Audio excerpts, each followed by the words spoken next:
मुङा देरहासार बसुमतारी आङो पायनियार एकाडेमि बर'आव फरायदोंमोन साइन्स स्ट्रिमाव आङो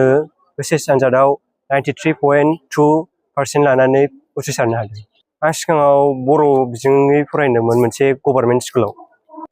आं सानो सिगाङाव जाय नोङो क्लास 10 फोरखौ जाय मिडियामाव फरायदोंमोन बियो बांद्राय मेटार खालामा खालि नोङो उनाव बेसेबां नोङो हार्ड वार्क खालामो बेखौसो बांसिन मेटार खालामो बिसो आङो आंनि पेरेन्ट्स आंनि स्कुलनि वार्डेन्स टिचार्स बिसोर गासिखौबो आरो आंनि लोगोफोर आंनि हस्टेल खाथियाव थानाय आंनि आदामोन बिसोर गासिखौबो आङो बिनि थाखाय साबायखर होयो आङो निट होनानै डक्टरनि जानायनि सिमां लायो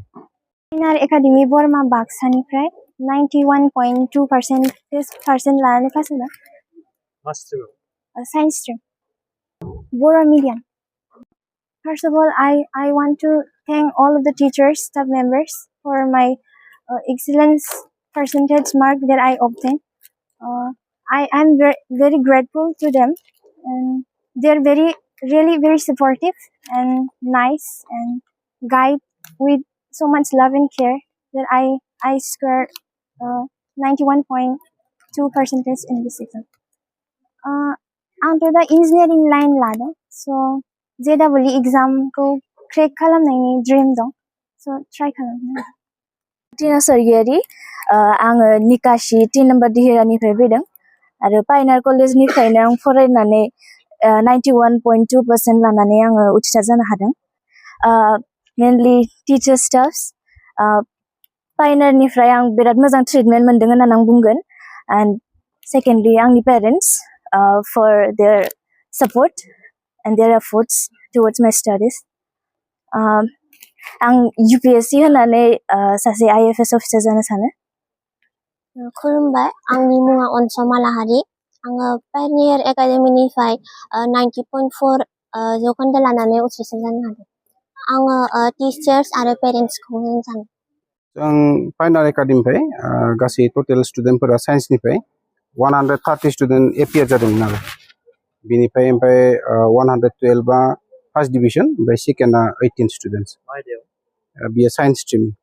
ओमफ्राय आर्ट्सनिफ्राय जोङो मोननो हादों टटेल स्टुडेन्ट एपियार जादोंमोन 71 ओमफ्राय बेनिनो जोंनिया फार्स्ट डिभिजन 53 स्टुडेन्टस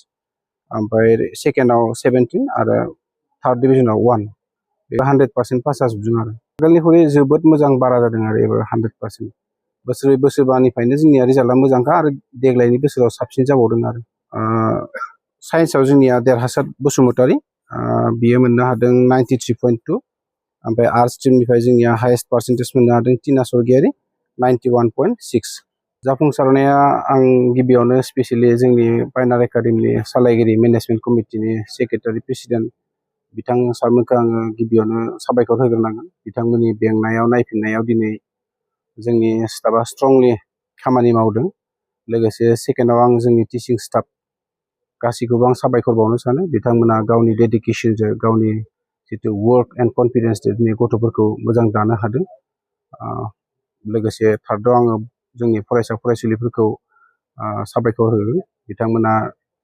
जोबोद गोसो होनानै डिसिप्लिनखौ अबे खालामनानै रुल्स एन्ड रेगुलेसनखौ मानिनानै जोबोद मोजाङै क्लास लादों बिनि थाखाय आं गासैबो मेनेजमेन्ट कमिटि स्टाफ आरो स्टुडेन्ट गासैखौबो आङो साबायखर होनो लुबैयो